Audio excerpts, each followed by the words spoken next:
we're glad to be back here. It's been a while, maybe since the end of basketball season last year, which got cut short. Our last broadcast was right after the sectional first round game there for Salem, and then things got shut down after the sectionals anyway with the COVID-19. So this is our first edition under the current pandemic conditions. So we're adjusting to our broadcast of high school sports on WSLM, and we'll do that, but we'll have our broadcast on beginning this Friday night as all three county schools back in action. Our program here tonight, we originally intended to be at McDonald's, but with the pandemic and things that are going on, we wanted to, lessen the opportunity to be out in the public and be safe with our coaches and give them a chance also to talk a little football. But our original thought was to do a Zoom type meeting where we could have all three, and we're still working on trying to get that set up. But we're going to talk to each one individually here tonight through the phone. Although Coach Thompson is with us here live in the studio, so we'll talk to him here first about his Salem Lions squad here entering the season here in 2020. And what a strange year it's been, Blair. I know it's been tough these first few weeks, and just the every day it seems like things change about what's going to happen and how it's going to happen. It's hard to have a plan in place, but I think the schools in the county and in the state of Indiana have done a good job putting plans together, trying to limit the chances of the COVID getting infected into our athletes. So I know with your team, and I know that more so because I've been around it. I've got a son that's currently a freshman, so I know that you guys took every precaution here in the preseason to get things ready for this Friday night. Yeah, we've been really fortunate. We have Mallory Myers, our athletic trainer, and her and Coach Whedon spent a lot of time this summer in June, in particular, knowing that we were supposed to get back in July, and really set up a great plan. They took what the IHSA had presented and really kind of formed their own plan. And we really, we took all the precautions that we could, and that we could, and then just kind of really slowed things up, which was just hard to do as a first-year coach when you're wanting to implement a new offense and you want to get everything ready to go. But we were able to keep pulling back, and we've only been in pads for a couple of weeks, and some guys went home with shoulder pads early in the summer, and they ended up with some COVID cases, and they were out a couple of weeks, and we were real fortunate. We're August 18th, 19th, and we still haven't had a case, knock on wood, but we're really pleased with. It's been crazy. We've had checking almost 70 kids every morning, and that process is tedious, but you just remind the kids of why we have to do it. And, the kids have been great with it, and everybody just wants to play football again. Yeah, I think that's the key, and if there is any kind of normal, hopefully Friday night will fulfill that. And I know it's much anticipated every year. The high school football season rolling around, people need football, kids need football. And I know with the limitations that have been placed on the school, we're not going to have a full crowd of people like we would normally have at that first game. But I know that people are being creative and finding ways to find out what's going on with the football teams, and they can listen to it here on the radio. I know that a lot of the schools will be doing the streaming of the games as well. The IHSAA has stepped in and will be putting a lot of games on TV as well. So there's going to be ways to watch the season, but it's definitely going to be different, much like what we went through with this whole pandemic starting back in March. So the mask on the sideline. I know it's hard as a coach to wear that mask. It's hard enough. You don't have to wear one to get your. I can't even breathe without a mask. So trying to put a mask on, it's trouble for me up there. It is a little different, that's for sure. But we're gonna get it done, and I'm confident. I feel like all three schools are anxious to get things going. Of course, our other two county schools play each other week one. So Eastern and West Washington will be playing that game. I believe it's out at West Washington this year. And the Lions will open up at home as well against the North Harrison Cougars. So I guess to get things started here for your Salem Lions squad, congratulations on taking over the helm. You've been around Southern football for a long time. I mean, you're a former player, coached a lot of years at the middle school level. I know the kids were excited. Kids are familiar with you as a coach, and I think our kids are really excited for this season. And you've got a great team coming in here, talent-wise. A lot of returning players and a lot of young kids that are very skilled in the game of football. So, tell us a little bit about what we can expect from the Lions this season. Coming off of last year and the defensive coordinator last year, as I'm sure you'll continue those duties as well with that defense. But the Lions defense really improved. I felt like last year, and you got to be anxious to get things going on fire. Yeah, we are. I was telling somebody that just this morning. I'm very fortunate. Obviously, I waited a long time for this opportunity, and when you're a first-year head coach, not very often are you given the talent that we've been able to inherit here at Salem this year, and we expect big things, and we haven't backed into that. A lot of coaches when they're hired, they'll say, "Well, we're young, and we're a year away, and we want to hang." We have our expectations to win a Midwest Conference championship, and really anything less than that, is going to be a non-successful season. And, it's something we've told the kids since day one, and we really want to get back to. We don't want to finish fourth anymore. We want to get back to winning this thing. It's been 12 years since we've had a championship, since we've won it, and that's a long time for Salem football. But as far as our team goes, we're anchored by. I figured out today it was almost 1,500 pounds of meat up front. So we have a normally large men running our front line, and right now we have 4 seniors that are up front out of the 5 linemen, and all of them are, most of them have started 3 years, and just really making us go right now. And I was just complimenting them yesterday that I think an old fat man like me could have ran through some of those holes that they're making, and those guys are the ones that like right now are just want to set the tone for us. Yeah, absolutely. And you talk about that offensive line, and knowing that coming into this season that was going to be one of your strengths. Not a real deep line, but a big line up front. I mean, anchored there, a couple as you mentioned, 4 senior players there. Number 64, DJ Gilbert, the offensive lineman, will start there at 6'3", 30. DJ, probably one of the strongest kids on the team as well. And then he'll line up next to number 59, Trell Howard, who is also a senior at 6'3", 275. We're fortunate to get moving too. That's helping you quite a bit. A kid that moved up from Eastern, Jose Galvin, will wear number 56. He's a senior lineman, 6'3", 09. So him and Gilbert, a couple 300-pounders up front. Jackson Walton also a returning senior that will come in. Actually, may move around a little bit, I think, on that offense. Yeah, we're going to move him from it's we're talking about seniors and captains, and Jackson's one of our captains, and he knew that we needed some help on the right side of the line. So left side we have Trail and we have DJ, and they're 3-year starters, and we were one away from a tackle. We have some good young kids that can fill that spot. But Jackson thought, hey, he came to me as a senior, as a coach.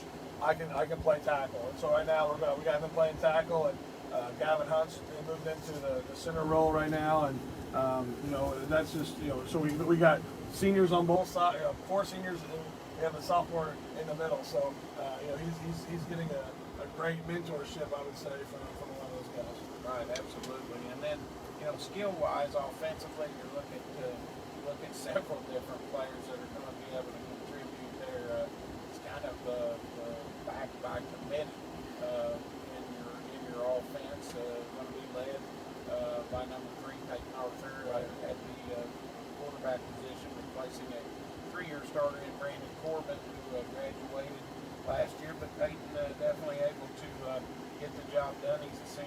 well, 5'10", 175, wearing number 3 for the Lions here.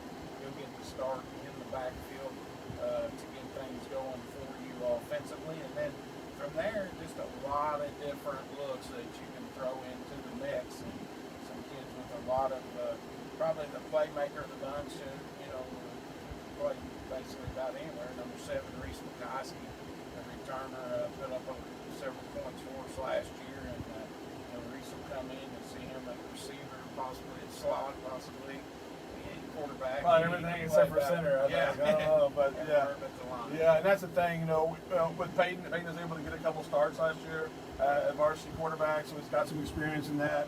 He was our starter at safety last year, had a great year on the defensive end for us.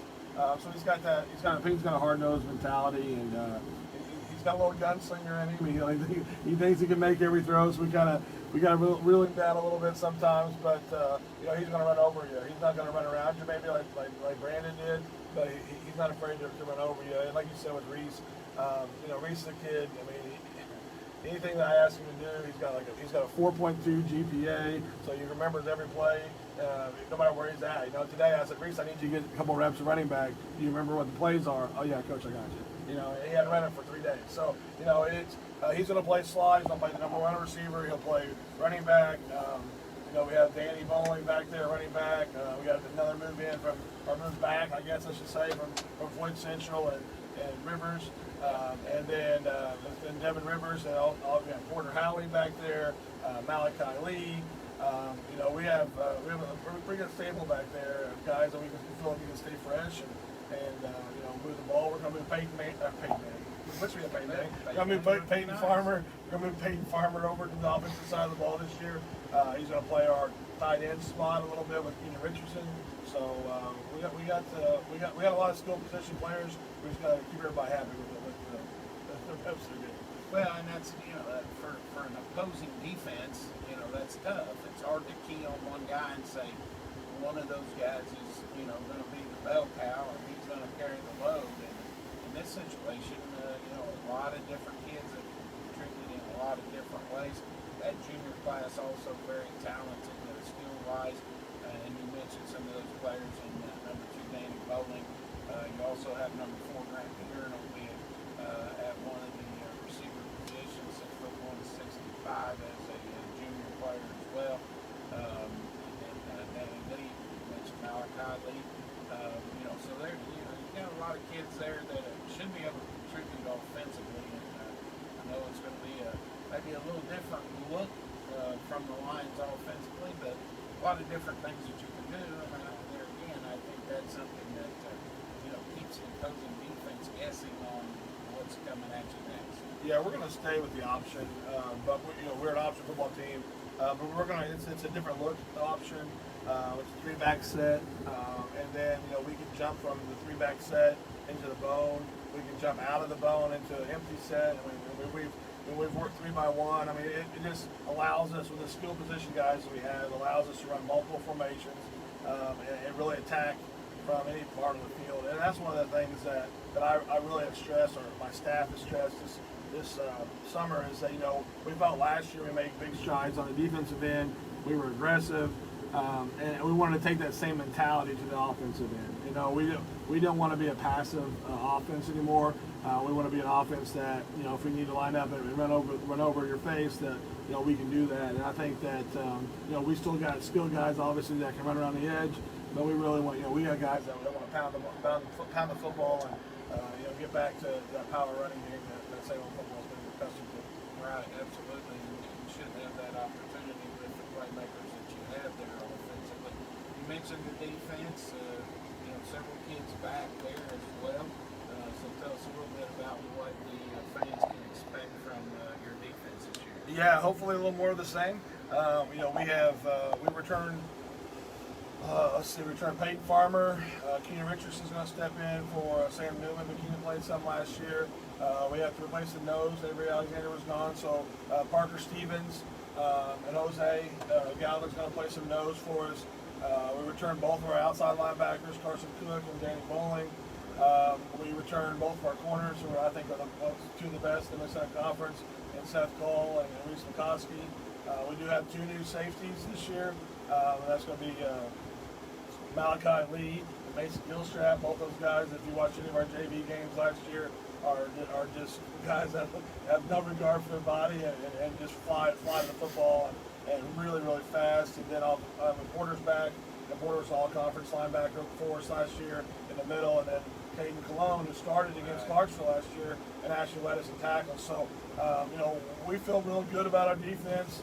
They've been mad at me because I haven't given them as much practice time as the offense because we're wanting to get the offense up to speed. But I like to keep those guys hungry a little bit. I like to pull them back and leave them hungry for Friday night. Right, and a lot of those kids, going both ways at times. Right. And I'm sure that's something that you got to put your best athletes on the field, and I'm sure that's something that we'll see a lot of out of your team this season as well. Great group of young kids as well. We have a good sophomore class and a big class of freshmen that kids that it's going to take a little bit for them to get their feet wet, but the JV should be pretty sound as well with some returning players there. Yeah, we have. We've actually we moved up number 17, Justin Stevenson. Right now he's our number 3 receiver. He's a sophomore. He's had an excellent summer. I think the kid's grown 4 or 5 inches in the summer. He just catches anything that's close to him right now. And Hayden Bowman's got some reps for us at the sophomore. They're going to be playing both JV and varsity, but both those guys are really good, skilled guys. Rogan Howie's got some reps at middle linebacker. And that's just Kellen Humphrey's got some reps, and then Caleb Tucker. Caleb Tucker, he's from where Caleb was as a son parent to where Caleb is now.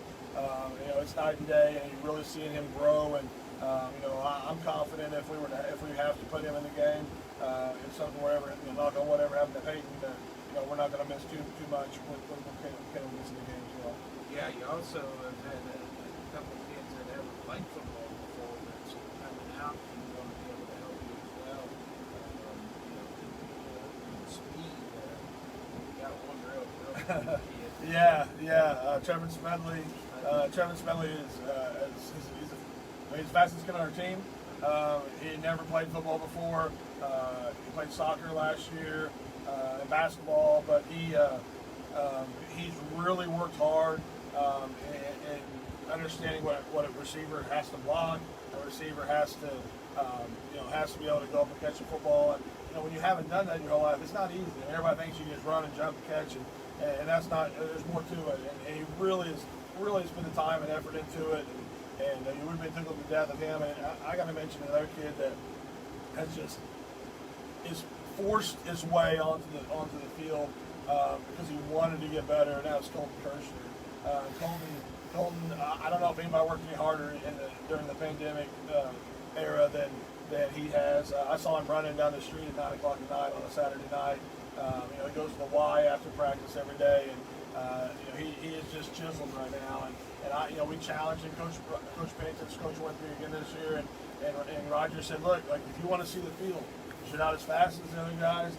You got to be the guy that we can count on the block. And you watch any of our practice film, and Colton's got guys 15, 20 yards down the field blocking them. And I'm just tickled to death with his effort. You can win a lot of football games with guys that are going to give you effort like that. Yeah, absolutely. And then tell us a little bit about your kicking game. I think you've got a freshman coming in that looks really, really good at the middle school level. The soccer kid has come along and really should be able to help you quite a bit in those situations as well. Yeah, Johnny Talley, and Johnny is a tremendous soccer player, and he really has. I was worried about how the transition was going to be from the smaller middle school ball to the larger high school ball. We brought him in Monday, I believe it was, and no, I guess it was last week. And I said, I had all the team get around him, and I said, look, if Johnny makes 3 out of 4 of these, we don't have to run. But if he misses 2, we're going to the hill. So you got a freshman and all these seniors lined up around you, yelling and screaming, and the kid hit 3 in a row. So right down the middle. And then today, we backed him up to 44 yards and kicked him right down the middle. So he's Coach Motsinger, who's been around as long as you. He said it's the best freshman kicker he's ever seen. So we just gotta got to keep building on it. He keeps telling me he wants to play some defense. I said, no, not with that leg. You're gonna be all right. We're not gonna let you do anything else right now. So, but yeah, he's gonna be a weapon for us. We feel like if into the half or into the game, we can call him in and he'll be a weapon definitely. Yeah, absolutely. And then talk a little bit now. Talk about your team. Let's talk a little bit about your opponent on Friday night. North Harrison Figures. Very deliberate set of offense from North Harrison. Typically, they run that King series, and they've got a running back that's back who's really good, and another kid, big kid that you're going to have to get downloaded to bring down on the field. But he's probably their bell cow as far as who will get the call. A lot for them to run the football. Yeah, that's the thing. That's one of the things we mentioned. We mentioned last year. It was the first time I beat them in 4 years, I think, last year or 5. And if you watched the game last year, we drove on them, then fumbled in our red zone, and then they drove all the way down 80 yards and put it in the end zone. And a lot of people were like, "Oh man, here we go again." And when you're playing North Harrison, you've got to match their physicality. And I know that's a cliche word, but they line up with 10 guys in the box, and you know what's coming. It's, can you stop it? And so they try to outnumber you, and just look for a gap to they're perfectly fine with getting 3 or 4 yards, 3 or 4 yards of carry, and getting in a 4th and 2, or getting in a short yardage situation. You really got to win first down with them. Kind of put them in a longer, 2nd and 10 or 2nd and 8. If you can do that, they really don't have to play for that. But if you've seen the Neville kid, he looks like he's put on about 40, 50 pounds in the COVID era. I'm glad I'm not the only one that's done that. But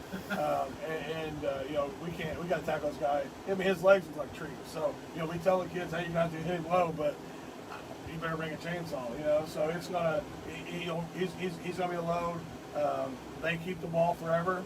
When you get the ball, you get the offensive possession, you better score, because you may not get the ball back for 5 or 6 minutes. So they limit you in your possessions, and they try to eat the clock. I feel like we talk, and I feel like they probably think we have more speed than they do, and they're going to really try to control the ball, and we hope to get up a couple scores.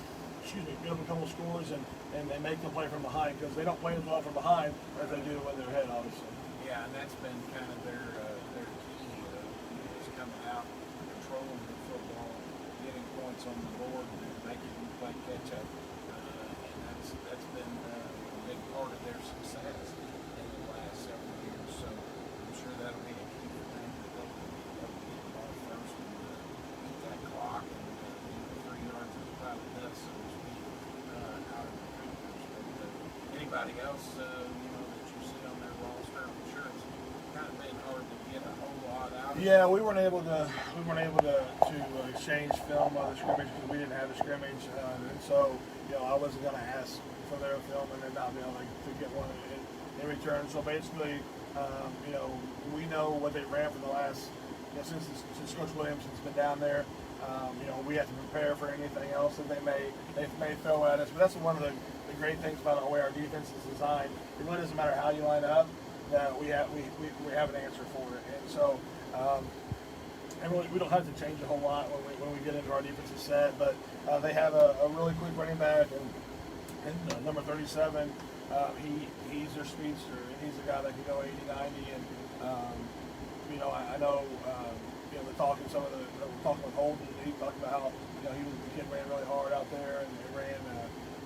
He was their speed guy. So they had a speed guy last year, before Lawson, but he had an injury and he's not playing this year. So this kid is kind of taking his spot. So and they got a new quarterback, and they like to beat out of that. And, they have 3 or 4 plays they try to catch you on, and if you're asleep, they're gonna score. So we just gotta we gotta make sure, especially my safeties.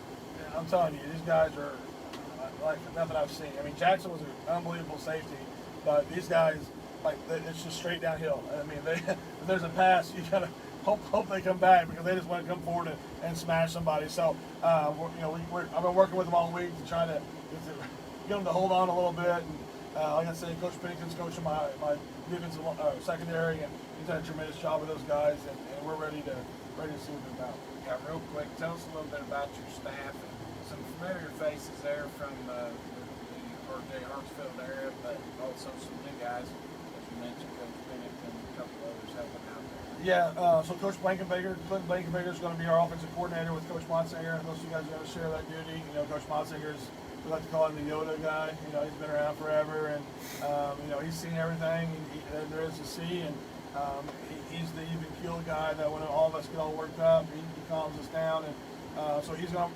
Coach Montzinger is basically in charge of the passing game. Coach Blankenbaker is going to do the run game, and then I'm going to try to interject just enough to annoy him. And then Coach Greenlee's coming to us from Seymour. He was at Seymour last year. Obviously, he played for me and Coach Montzinger, and he's coaching the middle backers and running backs. Coach McCartney's back from Coach Hartsfield's staff. You know, he's a Seymour guy, and he's my right-hand man on defense. He's actually going to be calling in the plays for me on defense, and you know, he's going to be the guy who's going to be D coordinator for the JV team, and you know, I hope I can pass on the D coordinator to him at some point as we move forward in our tenure here at Salem. And Coach Pennington, who was a player here in the '80s, you know, he's doing the receivers and secondary, and you know, I can't thank Roger enough. He's all in. If you know Raj, everything he does is 100%, and he's back. He's loving it. You know, he texts me almost every week thanking me that the opportunity, and you know, those are guys that he want on his staff. Coach Whitehorse back. He's a special teams coordinator, outside linebackers coach. And then we have Demetrius McKinley, who was a player at East Washington last year, one of their best players that they've had probably in the program. And I mentioned to him, you know, hey, someday, you know, I'd love for you to come coach with me. And he got a hold of me and said, hey, coach, is that offer still there? And I said, yeah, you know, for sure. And he's been a huge help for us. And you know, these guys doing a volunteer. He's been there every day. Yep, that sure has been. Well, Coach, good luck to you here in starting your freshman season here at the helm. And even though you've been around, it's still a little different when you take over that head role. And I know that you're anxious to get things going. So good luck to you on Friday night. As we got one of our other coaches calling in here. So we'll probably Coach Dean and get some time to get in here. And good luck to you against the Cougars. That game right here live on WSLM Radio 97.9. Kickoff 7 p.m. Our pregame will start approximately 6:40-ish there. Senior night. All at Grace Field, yeah, senior night early. So make sure you tune in if you can't get to the game, which is going to be limited as far as fans. But you know, definitely tune in and support the Lions. For sure, yeah. So I said, you know, only 250 people in the stands, so they can't be too much. And hopefully it won't be too bad. But we're closing the street off outside the stadium, so you know, there will be a lot of people out there hanging out and having a good time. So you know, if you can't get in the stadium, please come out and join us. So yes, absolutely. Thanks, brother. Appreciate Thank it. you. Coach Thompson joins us here on our inaugural Coach's Corner of this pandemic situation here that we're dealing with in 2020. As things a little different with the high school football season, and I think Coach Dean was probably trying to call in there. We'll ask him to redial and hook up with us here, and we'll try to make this work here on the phone. And then we'll also hear from Coach Nance, Coach Dwayne Nance, not Coach Keith Nance, the head coach, but Dwayne, the assistant, and Keith's brother. So we'll talk to him here too shortly. A little bit about the West Washington Senators, but Eastern Musketeers up next. So hopefully Coach Dean will be calling back in, and we'll get him on the air, talk a little bit about his Eastern Musketeer football squad here as we have a few minutes. As we have that downtime, we want to thank all our sponsors, definitely people that have been around for a long time. McDonald's, of course, of Salem, and we regret the fact that we couldn't go in there and do this show live. Hopefully that will be something that we'll be able to transition to as the season progresses.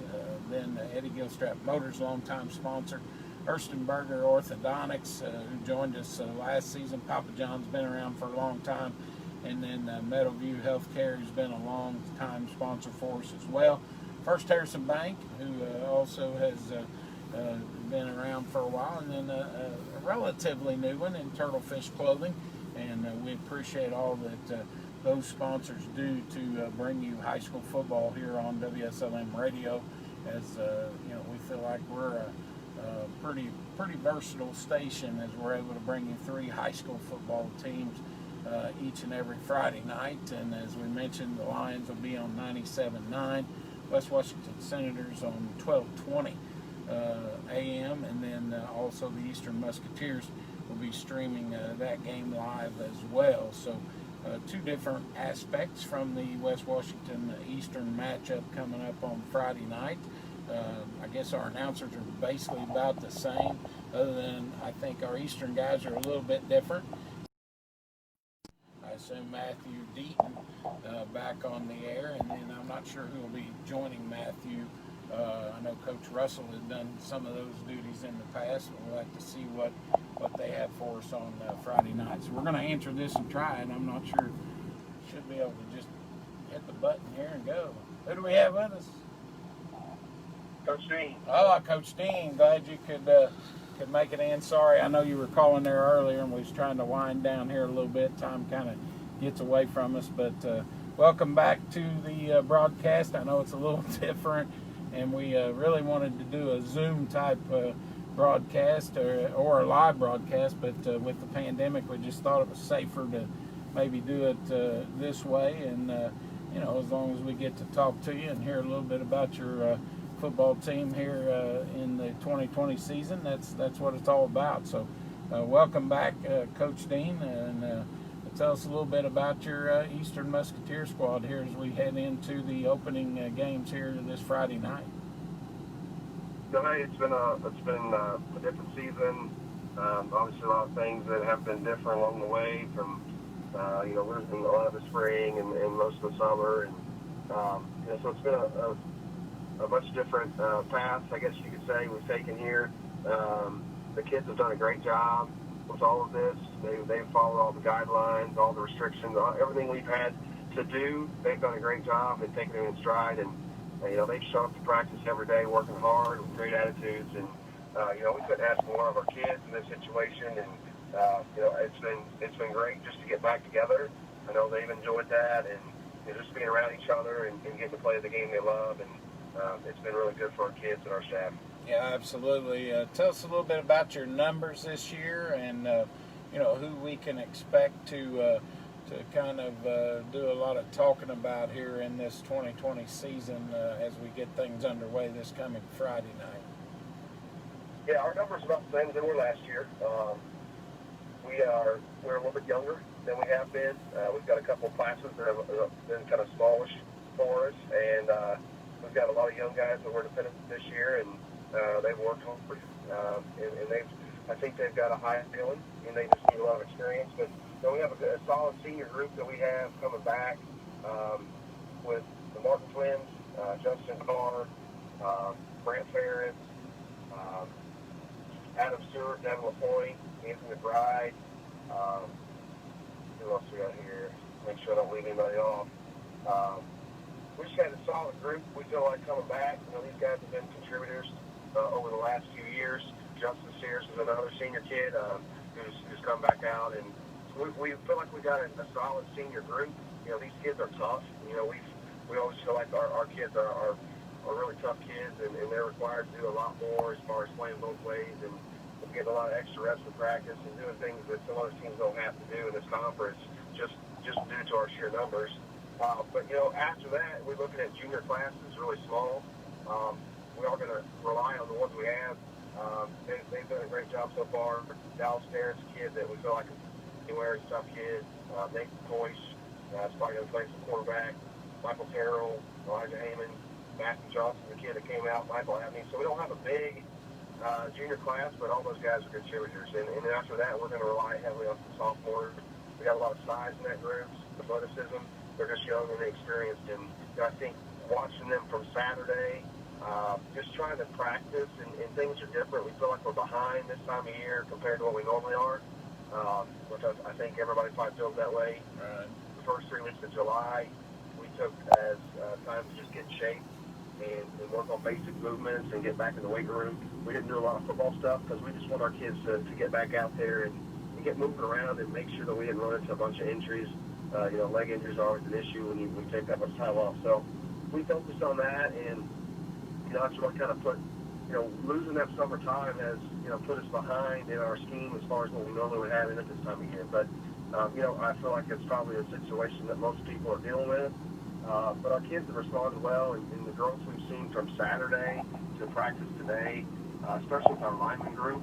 They're a very young group, but they got a lot of potential, they got a lot of size, and we feel really got the future.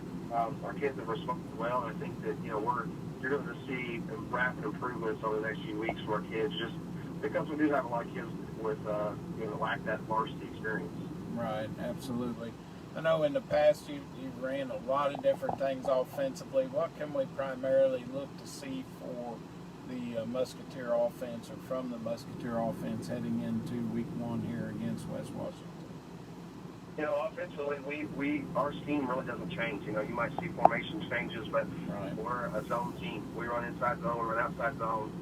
We mix in some power and trap, and whether that's out of the T or the I or the spread, we adjust to our personnel. With the small school setting that we have, you can't be stuck in one system because you may not have the personnel to fit that. So, you're going to see a lot of what you've seen in the past. We'll do some spread stuff. We understand and do some of that when we need to, and we feel like we have to match what fits our kids. And in some years that's more under center stuff, and some years that's more shotgun. So, that's our philosophy, and I think our kids, it puts a little more pressure on our backs to learn more stuff, but for our linemen it's nothing different. Right, absolutely. Well, always a tough task week 1. You head out to West Washington to take on the Senators, coming back here for the start of the 2020 season.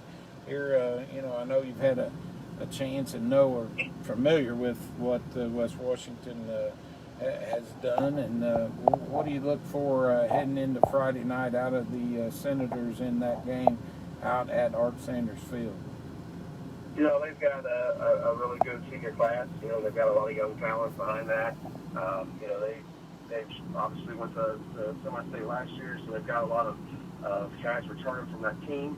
I think you got to start with the quarterback position. Holden Bowsman's a really good player, he's a heady player.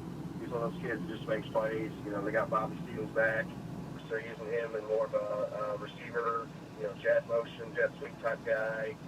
He's going to jump in the backfield and do some stuff there. You got Rosenberg Peters, who's a kid that's got a lot of speed in the backfield. You got the tight end, strange kid, big tight end. So they've got weapons on offense, and they got an offensive line that's they got some experience there. So they're very comfortable.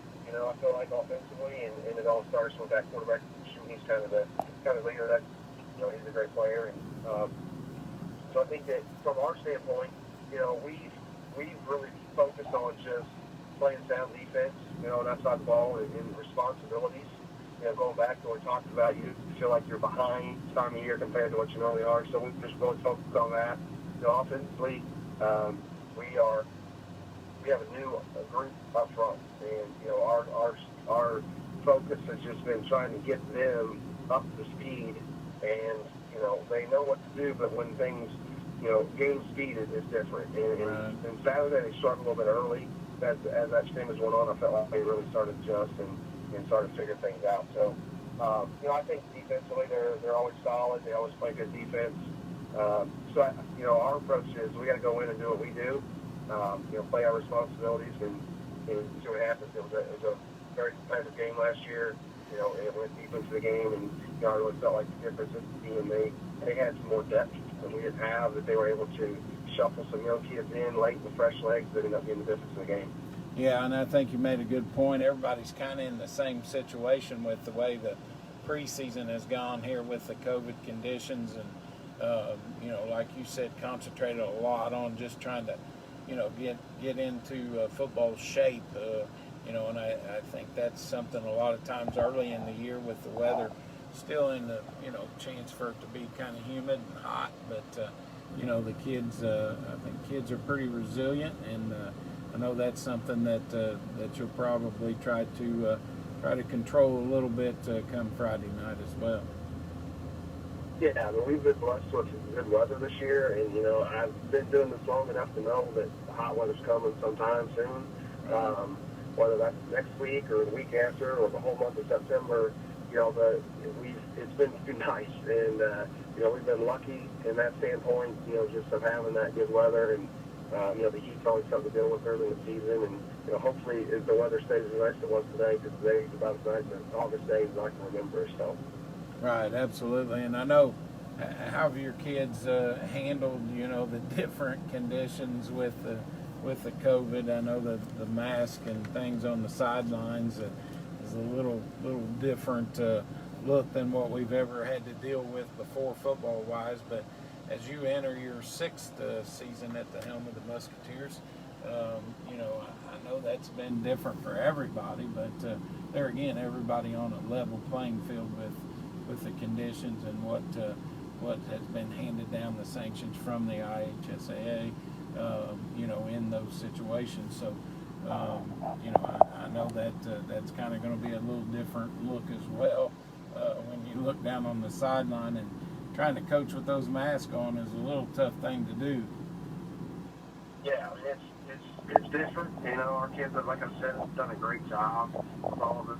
We haven't had to fight anything. They've done what we've asked, and our perspective that we've taken and just approach we've taken is, 2 or 3 months ago, we didn't know if this was going to happen. Exactly. And we'll do whatever we have to do to make it happen, because the kids want it, we want it, and I really think they need it. It keeps a lot of these kids in check with school, and just gives them something to work for and goals and things, and they're learning things that's going to help them throughout their life. So that's the perspective we take. And if they say we got to wear masks, we'll do it. If they say we're going to do whatever we can to make sure that we have a season and try to prevent some kind of spread or outbreak, and just try to play football. That's our goal, and our kids have done a great job with that, and we've talked about it pretty much every day. Is things we can't get like Las Vegas little, and start forgetting, and I think the kids have done well, and we haven't had issues, and it's something that at first was different,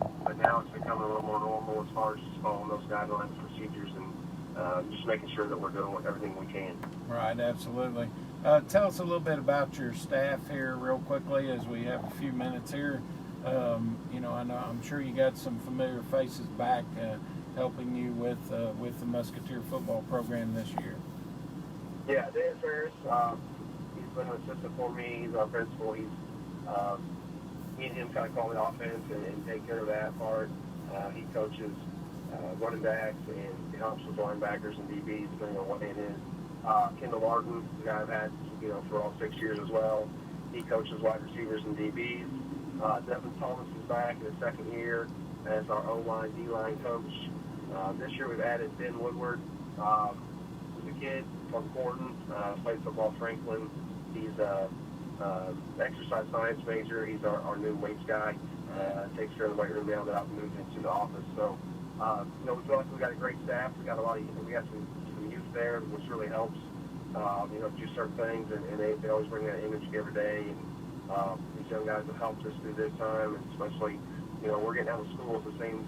The teachers are getting out of school at the same time as the kids. Usually we have a coach or two that has that last period off to get practice ready, and we haven't had that. And them guys getting up to practice our facility up there and making sure the kids, we got half capacity in the locker room, and we're doing all the things we need to do. And after practice, they're spraying equipment down, they're spraying balls down, they're doing all this stuff. So they've done a great job with that, because it's been hard, especially with me and Coach Ferris being in the office too, taking care of different things throughout the day and after school and that kind of thing. So, we rely heavily on them, and they've done a great job. And right now the camaraderie we have as a team and the staff is the best it's been in 6 years. Well, that's great to hear. And, you're kind of the old man in the sea now here in the county. Like we said, you're starting your 6th year there at Eastern, and what are you in your 11th or 12th year overall here to start this year, and two new head coaches at the other 2 county schools. So you're kind of the veteran of the group now. So I guess we're putting. It's been. I think this is 17th or 18th year coaching. So yeah, I guess that's right. I guess you've been around for quite some time. I think I'm for, about 12 of those as a head coach. So yeah, it's been, it doesn't seem that long. It just seems like yesterday I was just coming back down this area, and getting back involved in Washington County. And, 6 years later, here it is, and it just seems like it happened in a flash. So, time flies, and, it's been a great time, and, hopefully it continues to be that way. Yeah, well, Coach, best of luck on Friday night as your Eastern Musketeers will travel out to Art Sanders Field in Campbellsburg to take on the West Washington Senators in the first round of that county clash. So looking forward to that. I know your kids are probably chomping at the bit to get on the field and hit somebody else a little bit, and I know you got to be looking forward to that come Friday night. Yeah, definitely. Kids are excited, and we're excited, and we'll get out there and see what happens. Okay, Coach, best of luck to you here on Friday night, and hopefully we can get a little more in-depth as the season goes on, and we'll keep you abreast on what we're trying to do here with the Coach's Corner show. But I know a lot of people like to tune in and hear what you guys have got to say, and hopefully after we get things going here. It was really hard to get much together on all three schools because with the pandemic going on and the scrimmages being a little more controlled as well, and some of them didn't even have a scrimmage, but I think we're all anxious and looking forward to it, and like I said, best of luck to you and your Eastern squad. Thank you. Thank you. Coach Dean joins us here tonight on our first episode of the Coach's Corner here for 2020, and we wish his Musketeers the best of luck on Friday night. And that game, as we mentioned before, will be on WSLM Radio 1220 AM, and then also streaming live on WSLMradio.com, as the Eastern Musketeers will have the call on that one as well. So Coach, we're looking for Coach Nance here to call in now, so we'll give him a second here to get back live with us as we try to fix our phone. There we go. And we're waiting for, see, I'm struggling with that too, Greg. I'm not used to that. Not used to not being live, it's just something, as Don Martin, the great Don Martin used to say, seize that line. So we're having to do a lot of seizing of the line here early on in 2020. So Coach Nance right on cue. We're going to move over and speak with him here, and we appreciate his patience trying to get on with us. So we'll talk to Coach Nance here. Is that you, Dwayne? Yes, sir. All right, awesome. Hey, I appreciate your patience. I know sometimes in the past we fought and tried to claw around to get everybody on, so we want to get your input as well. So thanks for hanging around and going last with us. I know the great Coach Philip Bousman, used to he loved doing this show, and I spent a lot of years talking football with Philip, and I know it's just been a tough situation for everyone, especially the Senators, but countywide, because Philip meant so much to a lot of people, including myself, and he's going to be sorely missed, but I'm sure he's got the big station in the sky tuned in tonight and wanting to hear what's going on, and I'm sure he'll be cheering from the clouds on Friday night as the Senators get things rolling out there against the Eastern Musketeers to get things going.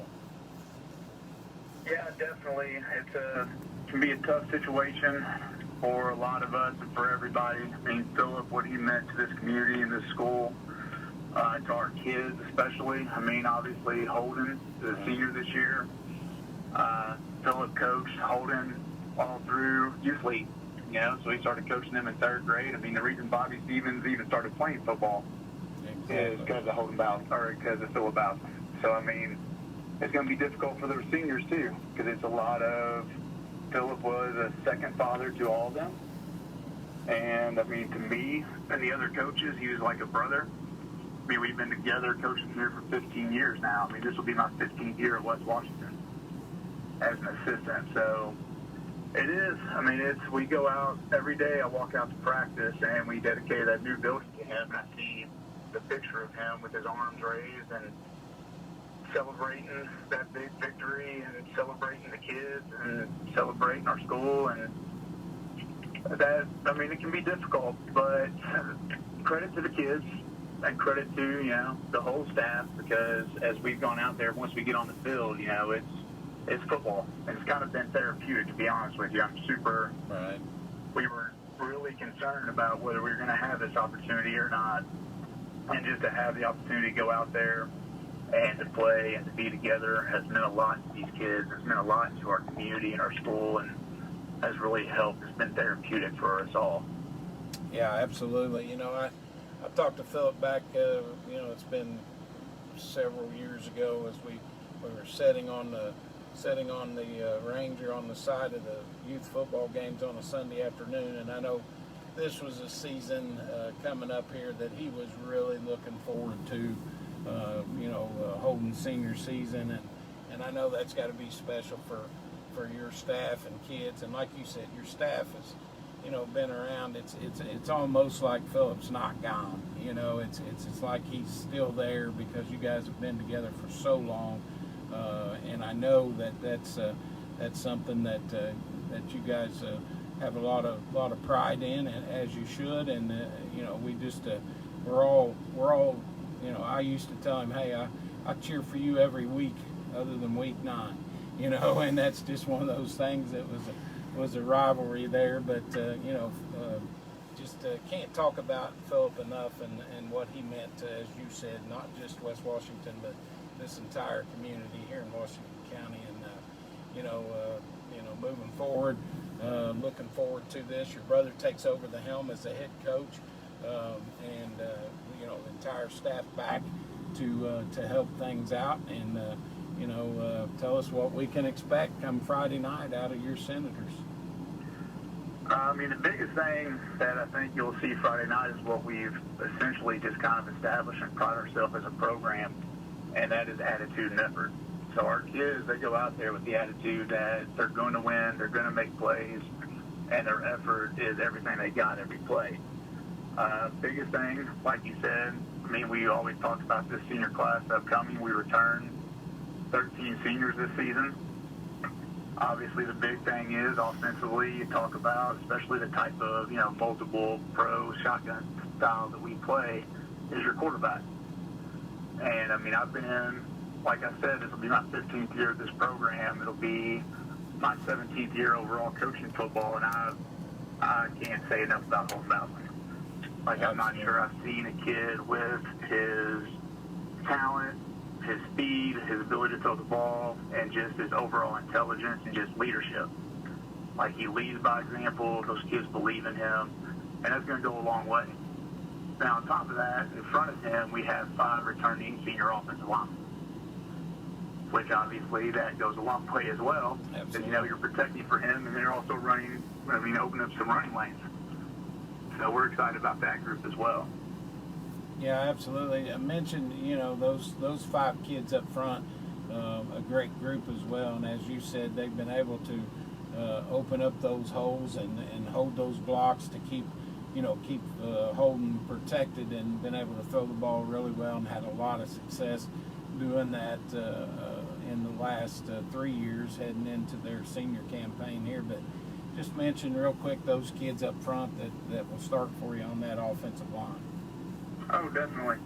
That's what, at center, snapping the ball, we had Charles Madden, and that's what he's been our center for the last 3 years. He's actually been a 4-year starter. He started defensively as a freshman. But as an offensive line coach of the past, it really goes a long way when you know you have a center you can count on to deliver the snap, to get good blocks. We basically pride ourselves on our outside zone scheme, and he overtakes play-side defensive tackles better than any center I've ever coached. We have Bryce Brown will be anchoring our right tackle spot. He does a fantastic job, plays well in space. We have Landon Pearson next to him. And we have on the left side, we have Jaron Roll and Mike Leach, which are 2 very powerful guys who can squat a lot of weight and have a lot of size. So they like to punish people in the run game pretty well. So we're very excited about them. And then we actually run a double tight end set. And our 2 tight ends that we actually return are both seniors as well. Right. And, I mean, you can't mention our offense without mentioning Jacob Strange. Right. I mean, the kid is 6'6", he's 255 pounds, and runs pretty well for that size and has excellent hands. So he's going to be a big weapon for us throwing the ball, but also he's a massive weapon for us blocking. Yeah, absolutely. You throw in but then you throw in Glenn Rankin on the other side, and then you have a very capable, for most years for us, would be, you know, our best tight end, and is a great blocker as well, and can catch the ball decent too. So we're pretty excited about what we have. Yeah, and the great thing too, I was going to mention, Dwayne, was the fact that, you know, you get Bobby Stevens back, injured last year in week 1, and I really, you know, Bobby's one of those kids that he just seems like he's always got a smile on his face. Probably one of the most personable kids that I've ever talked to. I mean, I'll see him somewhere out in the grocery store, and he'll come up and talk, and, you know, how you doing? And in this day and age, a lot of kids aren't that way. You know, it's like, it's not cool to talk to a 55-year-old bald-headed fat guy in the JC store. But Bobby's one of those kids that just really a great personality and just a great kid all the way around. And you know, I know he'll mean a lot to you as well, getting him back this year. Well, that's why going into this year, that's a part of me I was really concerned about us being able to play, because I didn't want a person like Bobby Stevens, like his football playing to end, you know, like that first game junior year, and then he not get to play again. So we're excited about having him back. He's obviously a really good weapon. He's very versatile. Like, he's really good at catching the ball. He was actually a receiver for us his freshman year. He started there before we started playing him at running back, and obviously he had that exceptional sophomore year where he broke our school rushing record. So we're excited to have him back, and you'll see him multiple places on the field Friday. He'll be, you know, split out wide and run some routes for us out there and catch some passes, but we'll also put him in the backfield and have him run a little bit, or put him in the backfield and pair him with Roper McPeters. It's kind of turned into like a thunder lightning combination there. I mean, Bobby still has a pretty good step to him, but, you know, he's a bigger boy now. He, you know, runs through tackles a lot more than he used to, instead of, you know, running away from tackles as much. But then you put Roper McPeters in there and give him the ball, and that kid, I mean, he can just break away from anybody.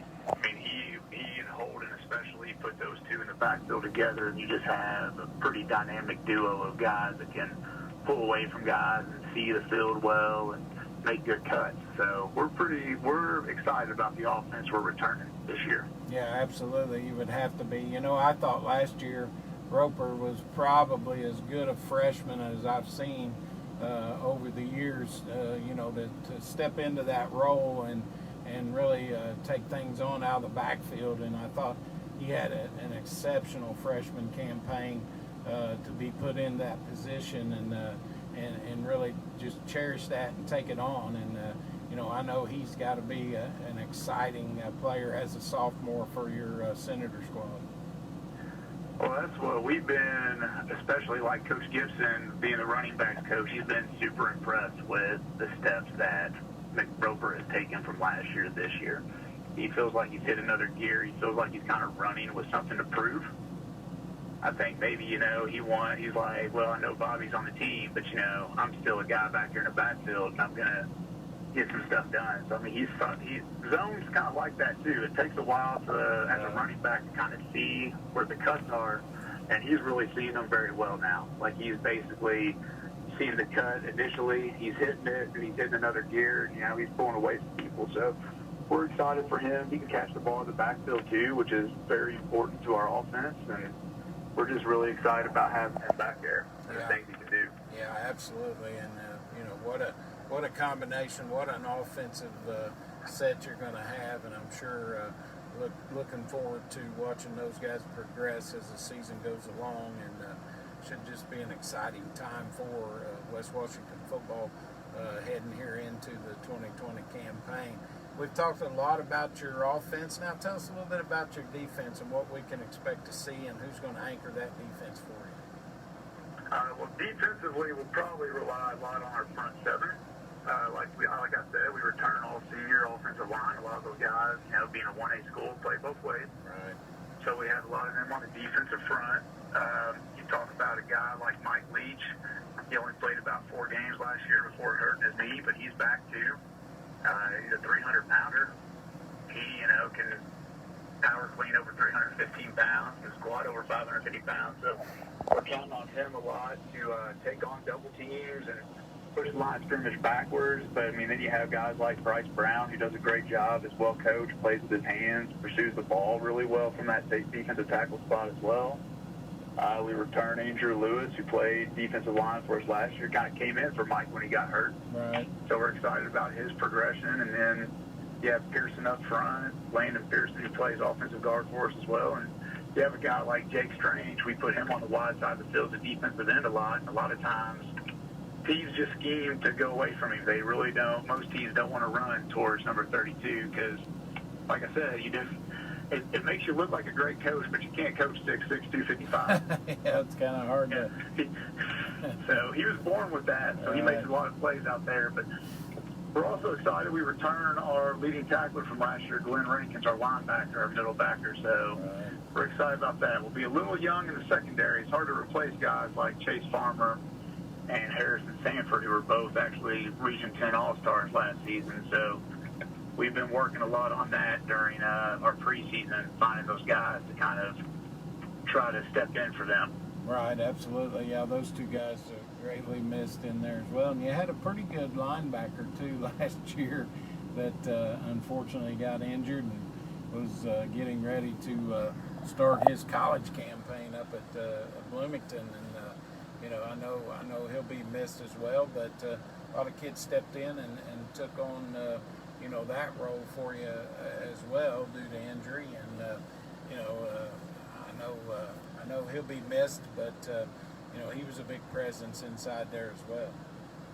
That's what Caleb Murphy, he's up there right now, and he's a good leader in the locker room. He'll be a really good leader by example type guy. So I think it's really impressive our perseverance that you saw from last year, because we went into at certain points of the year, week 1, we lose our basically season leading rusher. We lose our basically Division I, Big Ten Division I defensive lineman and offensive lineman. And we still managed to come out and win that game. But then later on in the year, we lose that 300-pounder like I talked about. Right. And then we even lose Charles Madden during sectional, our center. And we lost 4 guys that were vital to our team and still managed to win regional, make it to semi-state, play in a Final Four game, and have that opportunity that, you always dream of every year and talk about a little bit is Lucas Oil. So it really showed the perseverance of our kids. And honestly, it probably showed that we were one of the deepest teams in 1A football to be able to do that. Most 1A schools can't lose 4 guys like that and manage to still make that run. Right, absolutely, and I think that's just a real testament to your kids that stepped into those roles and embellished that and really done a great job to get you guys to that Final Four. And I know that's something that those kids would love to repeat, and pretty good opportunity of doing that coming up here in the 2020 campaign. Yeah, obviously when you return a lot of guys from a team of that caliber, a lot of people talk about stuff like that, and that's there in the back of your mind, but really we've been trying to preach to these kids, and it's just kind of the scenario we're in as well. It has to be one day at a time, right? 1 week at a time. Right now we were worried about practice today. Tomorrow we're worried about our walkthrough, and Friday we're worried about the Beacon Eastern Musketeers. And really that's what we've just been trying to preach to the staff. It's all about, today's a blessing, because we really don't know what tomorrow brings. Right, exactly.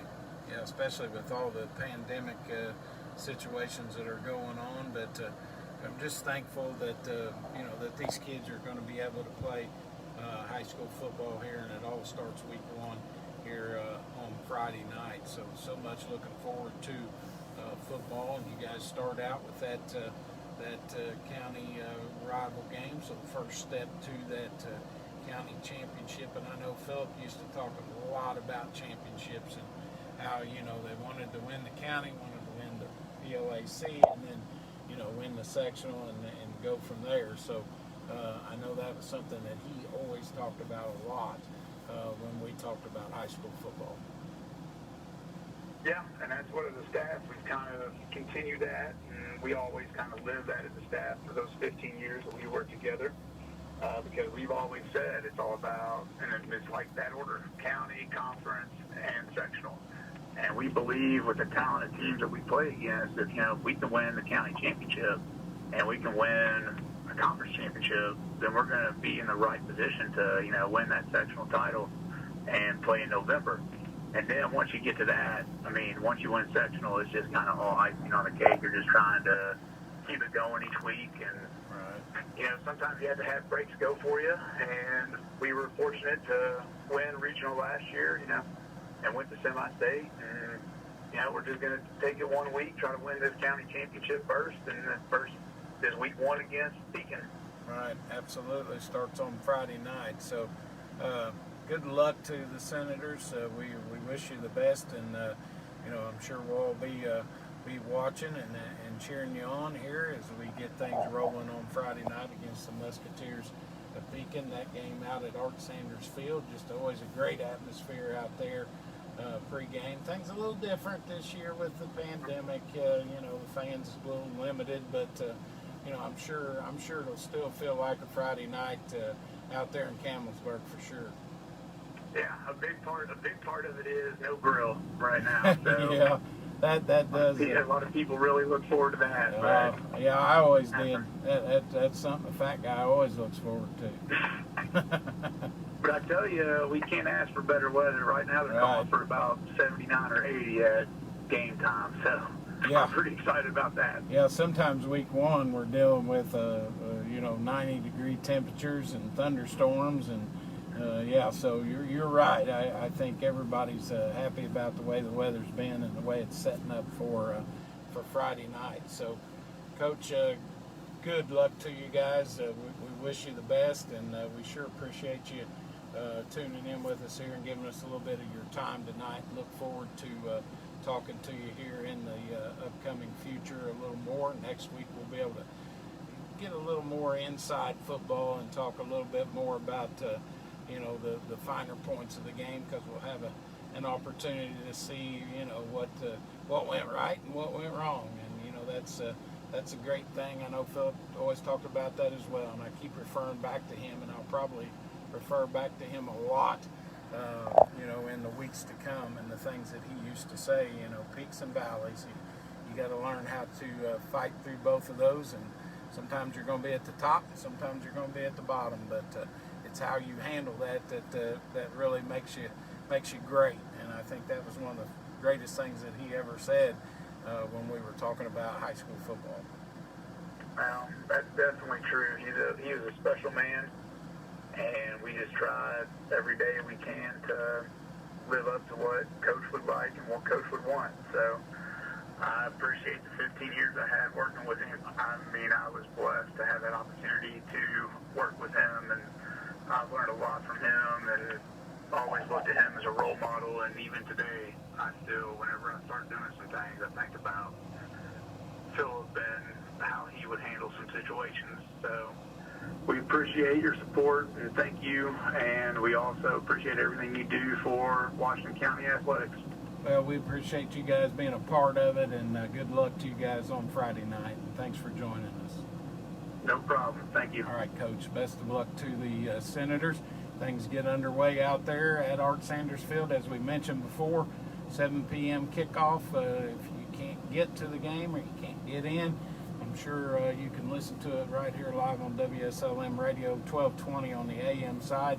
Matthew Deaton and the gang with the call, and then also it'll be streaming live on the Eastern Musketeer broadcast, so WSLMradio.com also bringing you that game. So appreciate all 3 of our county coaches here this evening, taking a little time to talk some high school football. Coach Thompson in his inaugural year at the helm of the Salem Lions. Coach Keith Nance at the West Washington Senator helm there with the red, white, and blue, and then also Coach Dean at Eastern for bringing us some insight on Musketeer football as well. So I want to thank our sponsors one more time here before we go off the air. We didn't talk a whole lot about them, but Without them, our broadcast